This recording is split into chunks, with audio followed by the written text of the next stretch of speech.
All right. Hi, everyone. So happy to see all your faces tonight. This is June 5th, and we're talking about abortion laws. So, uh, nice. That's kind of hard to do. Okay. So we're going to start with our introductions and icebreaker, and maybe that should just be our icebreaker.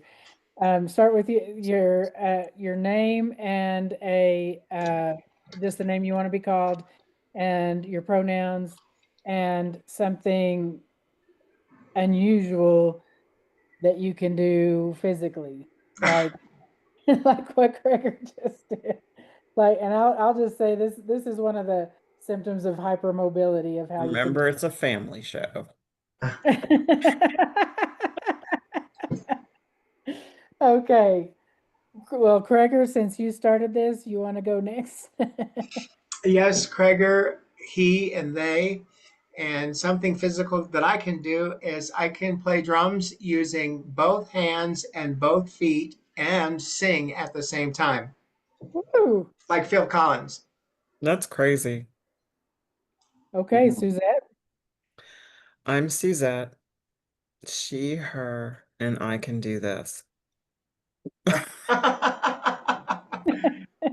That is, All right. not everybody can. That's It's a genetic thing. Not everybody can do that. So on okay. short notice, that's what you got. Yeah.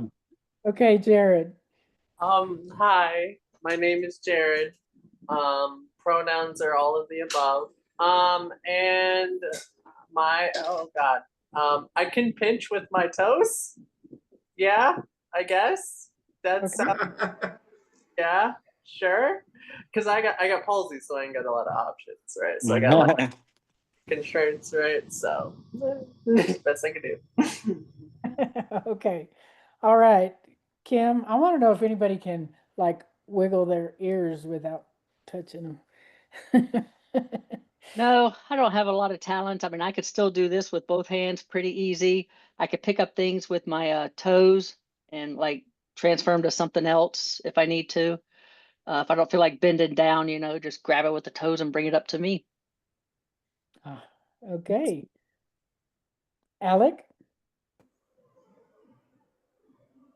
My name is Alec, and it's, and I can talk like Stitch. Oh, I love it, love it, love it. Okay. Lynn. Okay, I'm Lynn. She, her. And I can't think of a single thing I can do physically. That's oh, I can write with both hands. Oh, Yeah. wow. So That's I awesome. can do that. Lynn, I could barely write with my left hand, and I'm left-handed. I'm left-handed too most of the time. They say that whatever hand you eat with, that's the hand you are. But when I was younger, my mother didn't want me to be left-handed, and so I kept getting this. And it's a right-handed world, so I eventually learned to do a lot of things with my right hand, and writing was one of them. I just thought, well, okay, what is it like to be right-handed? So Yeah, that happened to my mom when she was in school too. They kept cracking her knuckles because yeah, she was Oh, left-handed, and she says, "I will not let that happen to any of my kids." yeah, And out of five, I'm the only left-handed one, so I'm yeah. super special. And she let you be left-handed. She Yeah, did. yeah. Dang, Yeah, you own it. that's so sad that they did that for so long. They did. And I guess it's still true in some countries. Okay, well, let's just get started. Previously, we talked about reproductive rights in general, and I told you about the pillars from that I learned in my class about reproductive rights.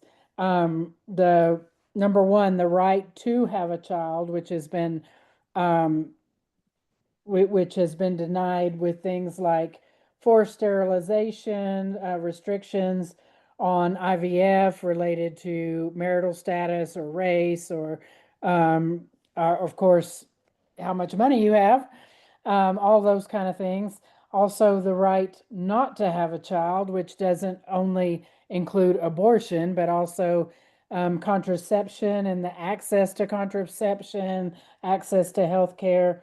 And along with the fourth pillar, this also begins to, you start to think about sex without there just being the goal of procreation.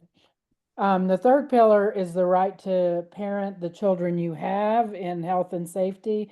So this includes all kinds of things like access to affordable childcare, a living wage, things like gun violence, police brutality, all those kind of things have to do with that third pillar. And the fourth pillar, which was added later, is the right to bodily autonomy, which is the one that I think most directly impacts our community because that has to do with sex for pleasure, that has to do with gender expression, that has to do with consent, and so many other things. But tonight we're talking more specifically about abortion, which is under that big umbrella. And how do you think abortion relates to the LGBTQ2IA community? One of the things I can tell you, one of the statistics is that 34% of people in this population have had of pregnant capable humans have had an unwanted pregnancy. About 38% of self-identified lesbians. So those are pretty high numbers and a lot more than I would have expected, but abortion does affect, that's one direct way that abortion affects our community. What else can you think of? I mean, I think of gay trans men. With unwanted pregnancies? Yes. Yes. I'm sure that's a big part of that number. Yeah, and I think you might have even mentioned before that that there's a lot of myths among like like that once you stop having periods on testosterone that you can't get pregnant, Yeah. things like that. And so yeah, education is a huge part of that. Lynn, were you thinking something that was Yeah. Yeah, I was thinking that before it's not just the gay community, it's the community of women. And this issue is not limited to gay women because I had an unwanted pregnancy knowing at age 13, for instance, that I was a lesbian and that I was attracted to girls. But living um, in the 1960s, so there was no LGBTQ community. There it was, everybody was in the closet, so to speak, and abortions. So part of it is that you have to live. You were living this life, knowing what you felt inside, and not having an outlet, or anyone to talk to that way, or even, like I had my best friends who never had sex with a man said that when she was in high school, she always knew that she was gay, and when she was in junior high and high school, her mother took her to a psychiatrist because she was a lesbian. And so all of those things were happening, and this was before abortion was even legal.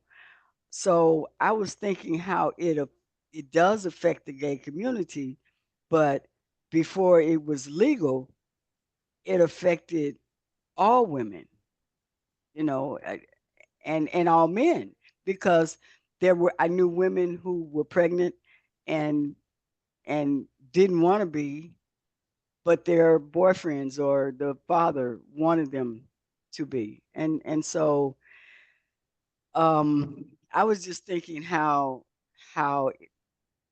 this issue affects the entire childbearing population, and always has. Yes. So we've gone from no abortion, and when I was pregnant, abortion was not legal in Texas in 1970.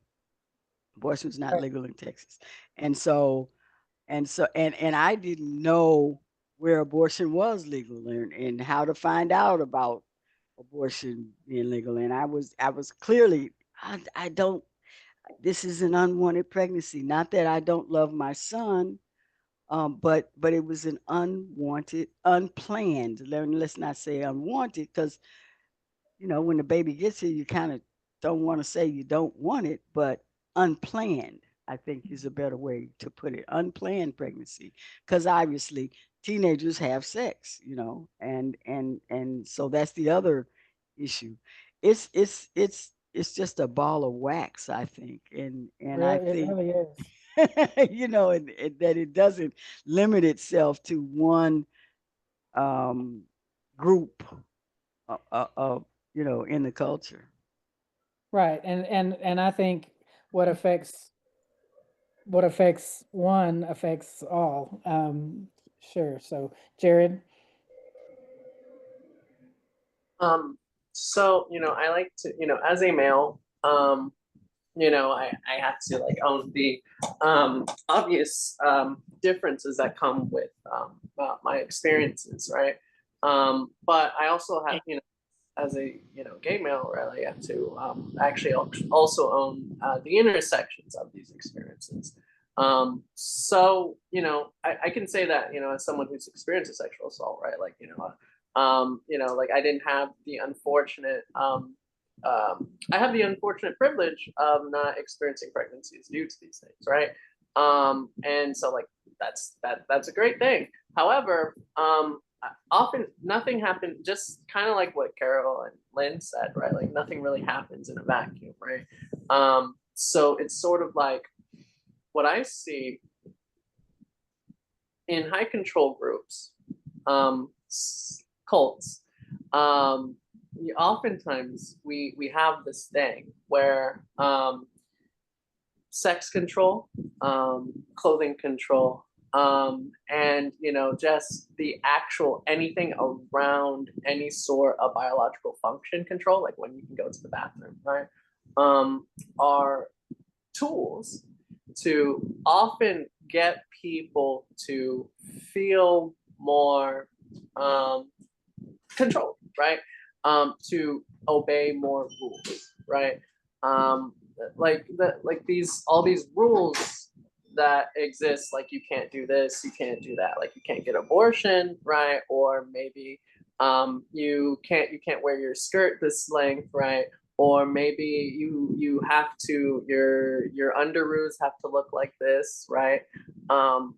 These sort of bans have always been, historically speaking, tools to get people to yield more and more of their own control, because it breaks people, psychologically speaking, to not have the right to for basic things like having sex, like, I don't know, wearing what you want, like going to the bathroom whenever you want, or wherever you want for control.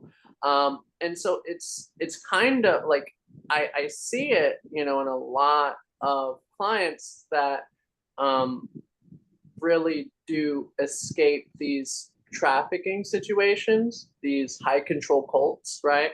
Or even just my veteran clients, where these sort of traumas, right, that come from living in these sort of situations where you're being told what to do constantly, where you're being where everything's mandated. Always,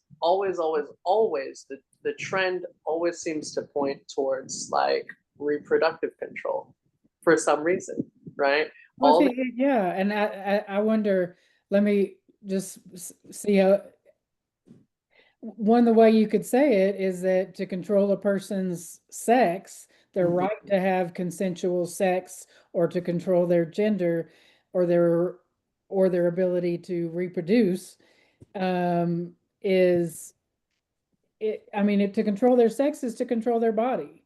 Mhm. And to control a person's body, there's one word for that, and it's slavery. literally their labor. It's- Ed? but no pun intended.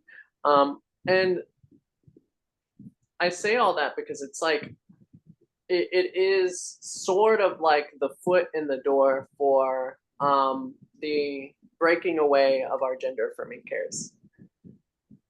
Right? I say that to say like it wasn't until that women lost the right that we suddenly got legislation, more and more legislation that is against the policing of, but like that is actually for the policing of the transgender population.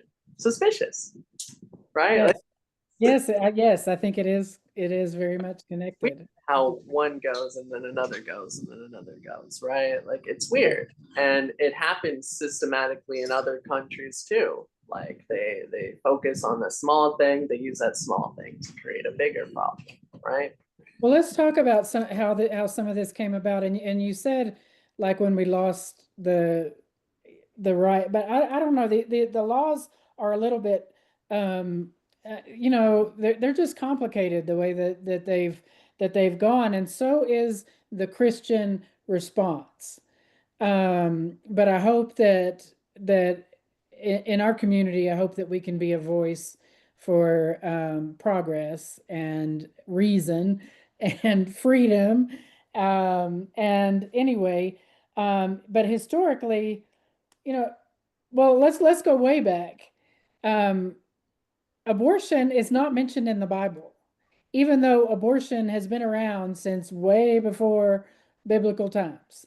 I mean, there is one chapter in the Bible which some people say has to do with abortion, and but it's, I don't know. There's scholars, biblical scholars, really disagree on whether it has to do with abortion, and it's not a prohibition of abortion. This is when it's a chapter where if a husband thinks a wife is cheating,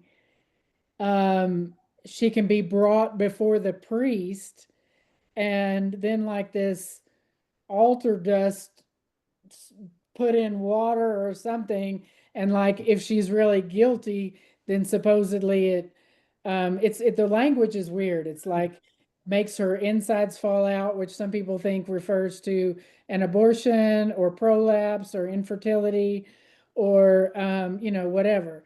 But I mean, like this magical altar dust is not a known abortifacient. It's just, so it's really kind of a very unusual chapter in the Bible that nobody wants to knows what to do with.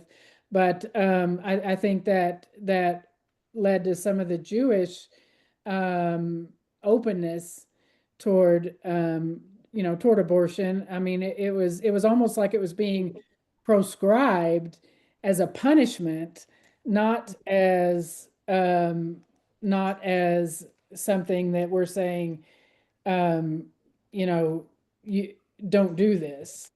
So anyway, so there weren't many prohibitions through the ages until about the mid 19th century.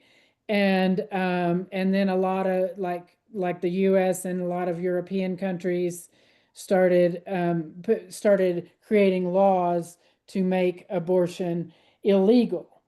And but it was still kind of accepted, and it wasn't really enforced until after about World War II, and the focus was on the abortion providers, not on the women getting the abortions so much. Um, and and then at that point, uh, really, clergy were the main ones who really stepped up when all this was happening. Because they saw that because of this, because of the increased enforcement of abortion laws, that there were increased mortality rates for women, which we're seeing again now, and I'll get to that in a minute. But the clergy stepped up and provided consultation services in order to get women safe, even though it wasn't legal, but safe abortions. And so, and almost every denomination, including Southern Baptist, were were supported the legal access to abortion. So maybe not Catholics, but basically all Protestant denominations. And so I think that's really telling. And I think it was a huge amount of political manipulation that changed what happened. And I think this is tied directly to racism. I think all the forces starting the from the Jim Crow era, um, that there were all these forces trying to keep control, like plantation owners trying to keep control. And that's how we got the Electoral College and all this nonsense to so they could try to keep more of the vote, more of the power. And then after there were so many legal battles that successfully fought for um, during the civil rights era, then people started to lose control and saying, "Oh, well, racism isn't so cool anymore, and we can't we can't really force our will on people just based on this. What else can we go with?" And there were lots of things that they kind of tried, but abortion was one that they tied into morality in order to make some of these power plays seem more legit. So I think that's pretty stealthy and creepy and scary. Very kind of Handmaid's Tale. And Yeah. Can we talk a little bit more about the actual issue that comes with the trans and non-binary population experiencing their pregnancies? Because like I always, so I was just like thinking, right? Because this part is actually a more current issue. But so when someone is going through, like, because like I have my I have my clients, but thankfully none of our trans population has experienced the pregnancy process that America is going through right now. But whenever a trans male is impregnated and has to deal with the healthcare system, and let's say their gender marker or name doesn't match what the providers expect for like pregnancy care, will they receive help? Because like that's, I think yeah, that's a very complex question. right.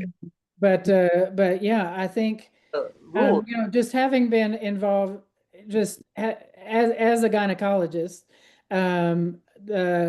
the American College of OB-GYN has been very, very supportive and very politically active in terms of abortion rights and trans rights and just being very, very purposeful about pronoun markers and access to care, and so I think um, that's where uh, the medical personnel are coming up against the laws, and there, of course, in a lot of states that put these strict abortion bans in place, a lot of OB-GYNs are leaving the states. And so that's a really interesting dichotomy, and it hasn't always been that way, that the medical community supported trans rights or even abortion rights. And one of the biggest factors in terms of making abortion illegal from the get-go was the American Medical Association, the AMA. But the reason wasn't anything that had to do with morality or anything or medical care. It was again a power struggle. It was the AMA trying to push out midwives because a lot of the abortion care providers were midwives or nurse practitioners or physician's assistants and not MDs. And the AMA wanted the MDs to keep all the power. So that's where that went. But I think medical care for trans people has always been extremely problematic. And um, when there are places that are intentionally created to be welcoming and very conscientious about the needs of people, um, uh, you know, the medical system is so complex that like I've seen patients where I could get them in and I could make sure that their care was respectful and proper and everything, but then sending them for tests to the hospital or or trying to get referrals to like for cancer care or things like that is sometimes really um, really problematic. Suzette, on You're mute. muted. I just saw that. So just thinking out loud about a degree of intersectionality that goes along with being in the healthcare system. So while we think about how it affects the LGBTQ community, it also affects us when it comes to our socioeconomic status and cultural things and all of those things mixed together. So it's very complex, like you said, where there's not a lot of rules, there's not a lot of lines, there's not a lot of, hey, we can follow this rule but not this one.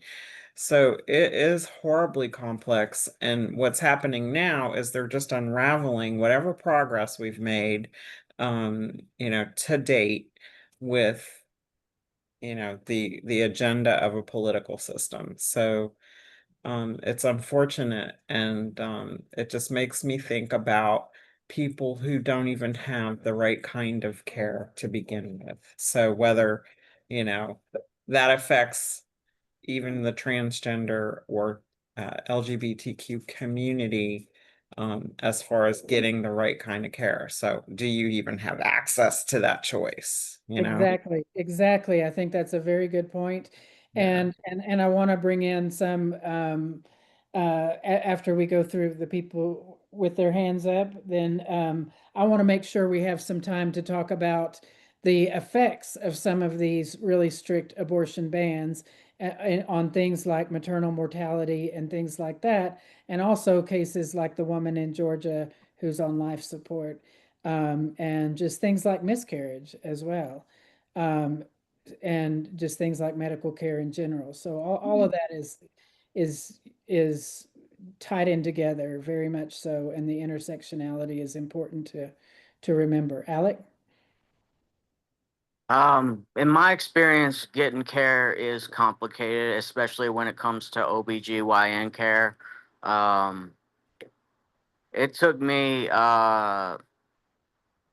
a couple years to find an OBGYN to treat me because I mean you're on testosterone and they answer the phone, oh, we don't treat men. And I had to ask around. I had to ask around to the trans community, and it turns out they have a list of doctors that they've come up with that actually treat us.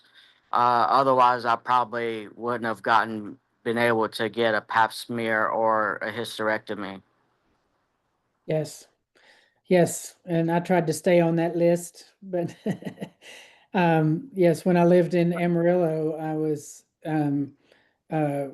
really one of the only docs in town that would provide hormones even. And that's just not right. It's just not right. So we have a long way to go. We certainly do. Lynn, did you take your hand down on purpose? Oh, I'm sorry. I didn't realize I had. I think you mentioned racism. I think healthcare and or the lack of it in this country altogether is based on racism. There are a lot of people. Remember Obamacare and how people fought for. They didn't want that bill passed. They didn't want people to have basic health care. And healthcare, of course, includes, OBGYN. And now that I'm at the other end of the spectrum and on Medicare, it's just amazing to me that healthcare for Medicare doesn't include my teeth, my eyes.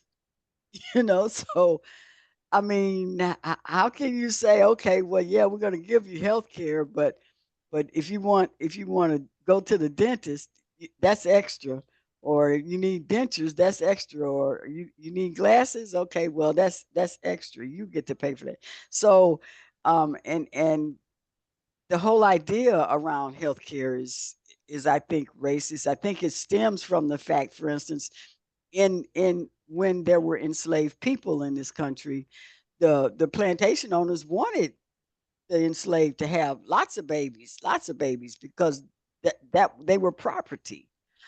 I also think that women were perceived as property to men, before they had the right to vote.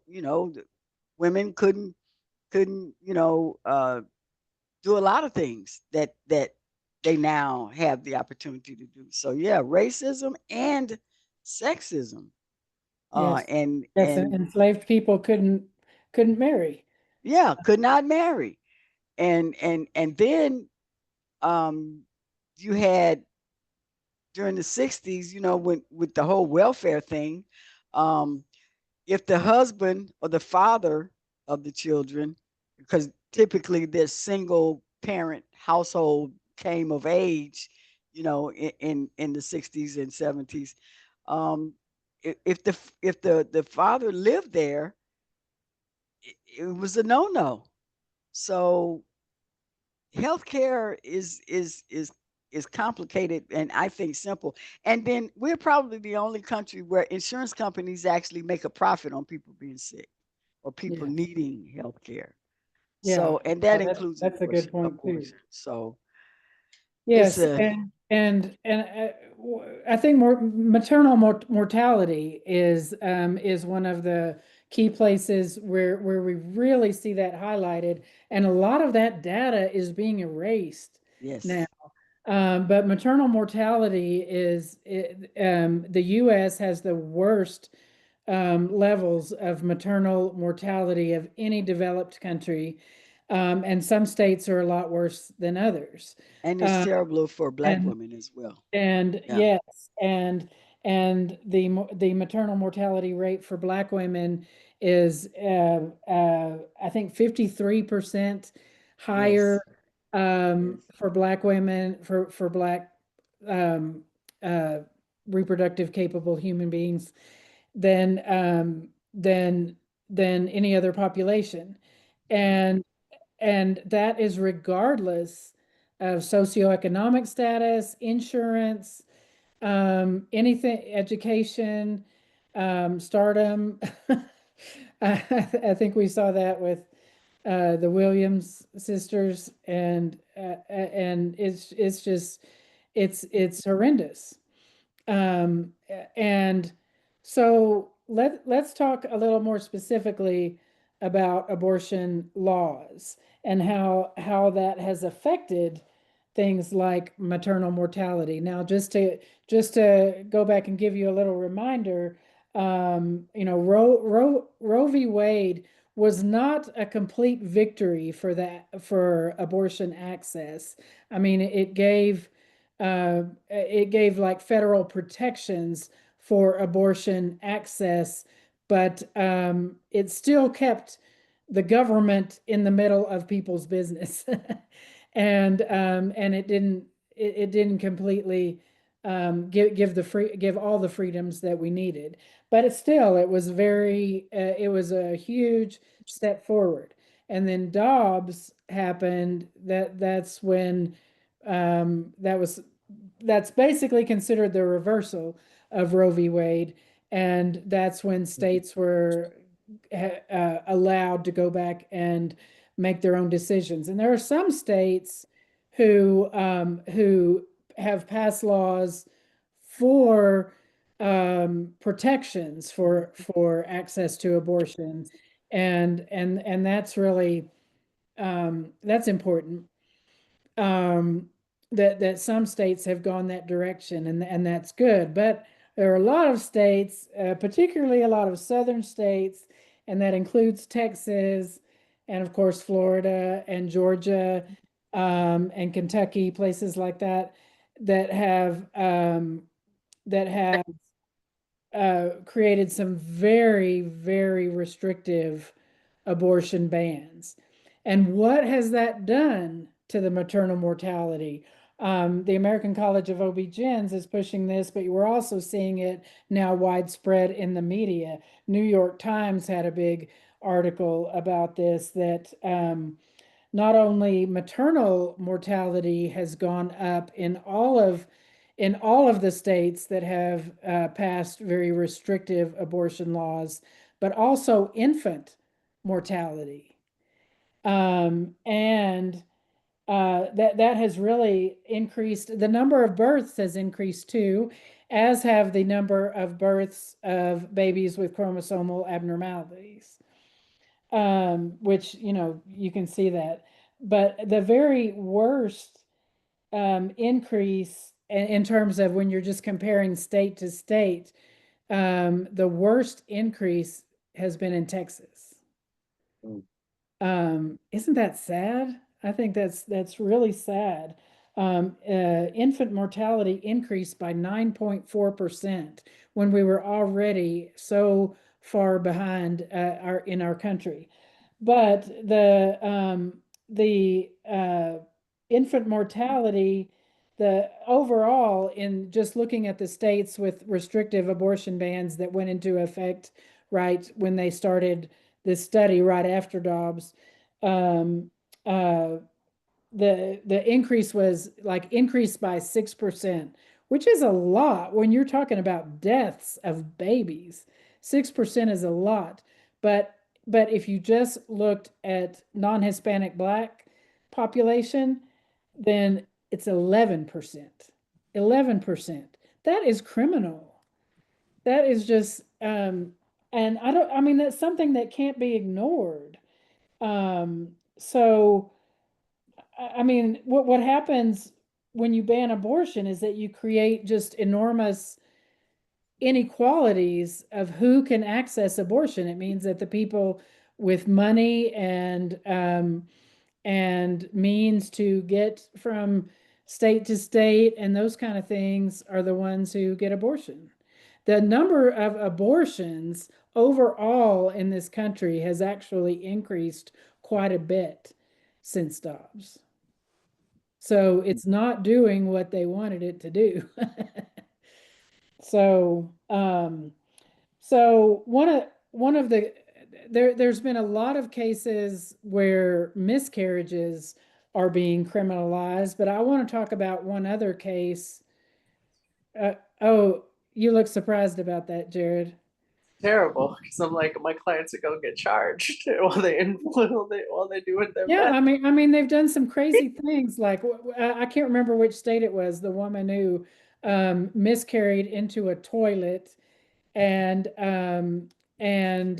then they removed her toilet and put her in jail for like disposal of a illegal disposal of a dead body and for um I don't know, something that had to do with the abortion law. I don't even know The of the doc- reality. like for instance, because like I had a live action one of those happen at our facility because well, it's Texas and I serve the unfortunately the disenfranchised and those who don't have any money because the nonprofit, it's literally free therapy, you know, as long as you get an addiction.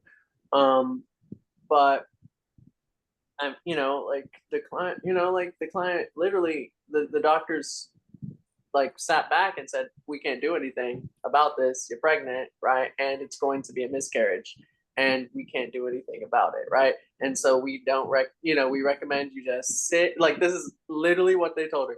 We recommend you sit and you just, you know, take pain medication that's over the counter. We can't prescribe anything. And you know, it'll pass. That's literally what they told her. Like, it'll pass was the words that they used. like the And yeah, sometimes that happens, I think medically, even before the laws changed. yeah, But but now like there's a lot of cases going to jail, like where doctor is insane. yeah, where I mean, there was a woman who died. This happened in Georgia, because the doctors were afraid to do a D&C. They basically just let her bleed to death or get a bad infection because they were afraid to do a D&C because I mean these people making these restrictive abortion laws don't understand um, don't understand medicine at all. They don't understand pregnancy. They don't understand any of that. But I mean, one of the most basic things is that, you know, moms can live without a fetus, but a fetus cannot live without a mom, you know? And so people don't get that, you know, threatening the life of a pregnant woman doesn't solve anything at all. But um, the case that brought this subject to mind, one of the things that I think is so timely is there's a woman, Adriana Smith, in Georgia. Do you guys know about her? She's a 30-year-old nurse who in early pregnancy developed blood clots. Pregnancy has a lot of risks just on its own. It's kind of miraculous that any of us are really here. But an increased risk for blood clots is one of the things that happens when you're pregnant. And this woman got some fatal blood clots and when she was about 9 weeks pregnant, and she was declared brain dead. And they were going to pull the plug, and because of Georgia's restrictive abortion laws, they could not, no matter that the family wanted that.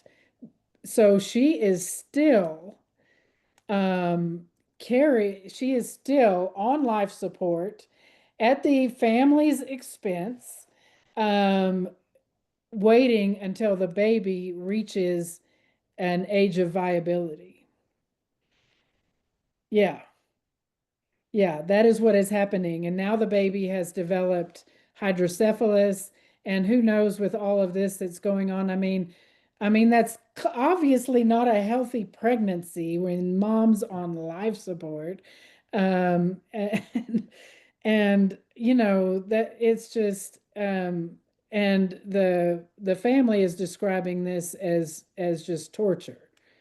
It's just insane what some of these laws have um have have done. And so, but one thing that came out of that situation in another state, there are 3 women and 2 doctors that are suing the state of Kansas over a law that nullifies advance directives if you're pregnant. Now, I don't know if Adriana Smith had an advance directive, but you know, this is really not only in states with restrictive abortion laws. There was a similar case in Texas. I just learned about this in 2013 and 14, where a woman uh, where they ignored her advance directive about taking her off of life support because she was pregnant. And even back then, Texas had laws that made the fetus more important than the mom. And and so that resulted in a long legal battle. And finally, the family won, and the woman was taken off of life support. But that is just one example of how rights are being removed in these situations. So where do we find our spiritual basis here? I mean, a lot of this, even though like I think the last statistics I saw was like 77% of people who identify as Christian would like there to be legal access to abortion. It is still the mainstream idea that that most Christians think that abortion is wrong. And I just think that's the wrong way to frame it to begin with, that this isn't a question, you know, morality and legality are 2 very different things. But I mean, they are interrelated, but but but placing, you know, calling abortion murder or something along those moral terms that is so totalitarian seems to me absolutely just the wrong way to think about it. And it's not a binary issue. It's not, I don't think people are just pro-choice or pro-life. I think that's way too simplistic. And but framing this as a Christian issue is one of the things that's gotten a lot of politicians elected because of their stance on abortion. And I, I just think that's extremely problematic. So how can we look at the how do you look at this? How do you look at this from a spiritual standpoint, Jared? So, the faith, the Bible, did unfortunately a terrible job of covering pregnancies. And you know, we have to be transparent about that, because I mean, they kind of like the most important pregnancy, Christ's birth, right? Where it's just kind of like suddenly Mary's in a manger in Bethlehem, right? We're not talking about like how much she had to walk. We're not talking about like the fact she walked like 60, 80 miles, right? We're not talking about what the medical practices were at the time. We're not talking about, you know, her emotions or fears, right? Of being an unwed mother, right? during the time period where she honestly might have been stoned. If she talked to the wrong person. We don't talk about, like really anything that isn't, this child, right? And so the child is centered. And then as soon as the child is given birth, the mother is an afterthought, right? The mother is an afterthought. Like the mother is some sort of holy male receptacle, where men arrive and then they leave. Because she also didn't consent to that pregnancy too, by the way. And like the whole thing. And it is when this birth is replayed every Christmas, is central to American culture. The propaganda of it, right, is reiterated consistently and reinforced to our very, very ignorant population consistently.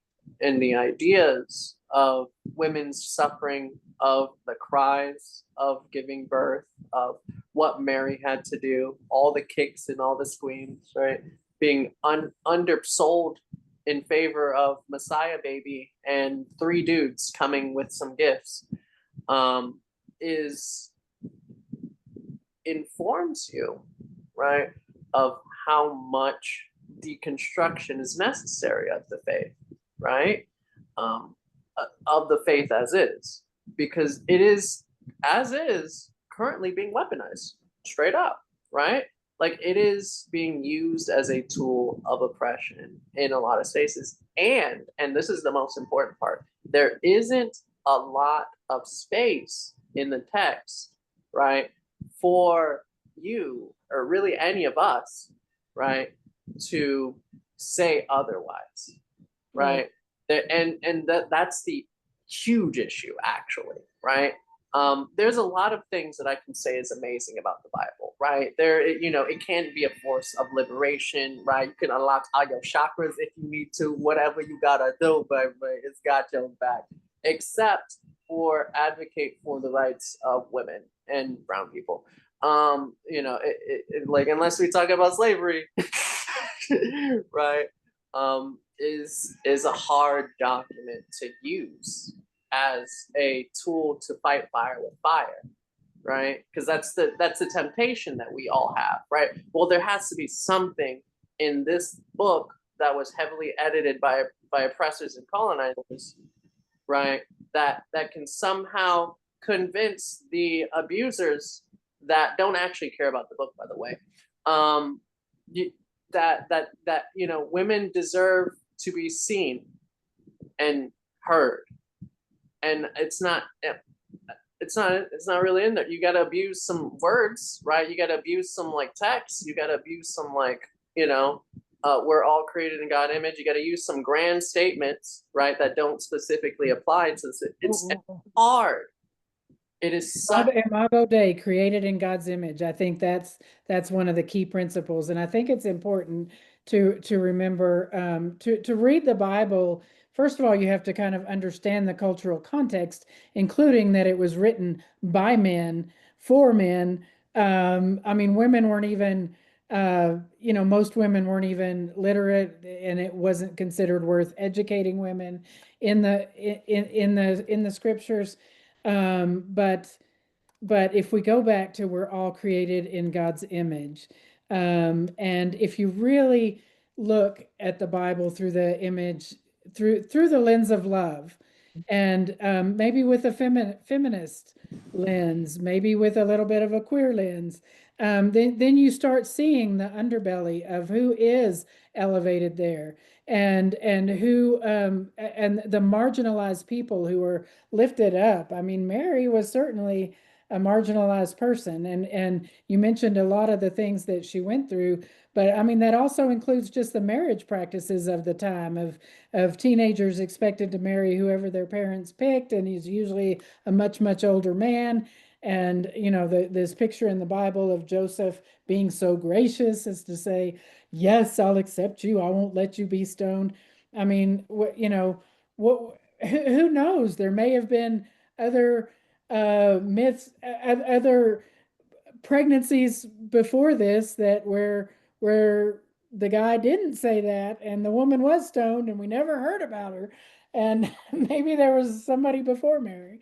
I mean, who knows? But anyway, my point is that if you really read the Bible through the lens of love, we're talking about loving each other. We're talking about loving God, loving each other as ourselves. And I think Lynn put in the chat about Texas abortion laws are cruel. No abortion if conception is unplanned, not available in cases of incest, in case of rape or sexual assault, forced pregnancy. What are we doing with the unwanted babies? This is just that says a lot of it. I mean, I think some of this, there was, when was it, the 80s or 90s when the political slogan came up, just say no. I mean, how cruel is that to someone who's experiencing incest? And incest, especially the kind that produces a pregnancy, is oftentimes so much so generational. I mean, you know what I'm saying? I mean, these women are stuck in these situations where they are being sexually abused, and probably their mothers were abused, and the only way they can see out is maybe to get married or to run off or something, and then they're at risk of sexual abuse.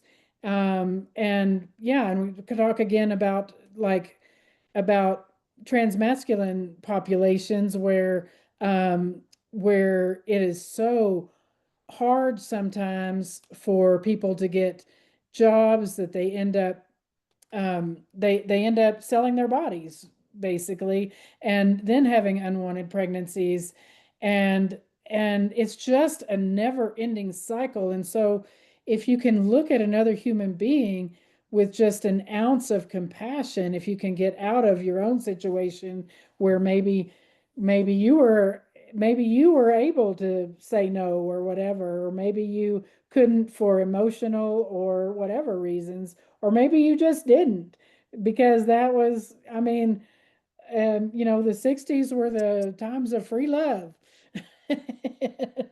and and maybe you made that choice and then it turned out to be a lot harder than you thought it was going to be. Whatever. It just showing a little bit of compassion for each other is what I think the biblical message is, the spiritual message for me. That's where I have to come from in saying that, using any of these kind of justification narratives is also not helpful, but just giving women the freedom to make those decisions for themselves.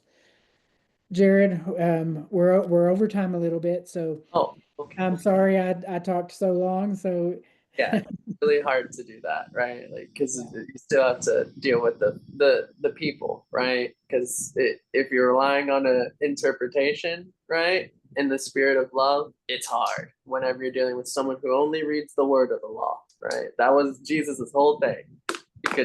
He was struggling with arguing with them people who only believe the word of the law, not the spirit. Man, it was tough. okay.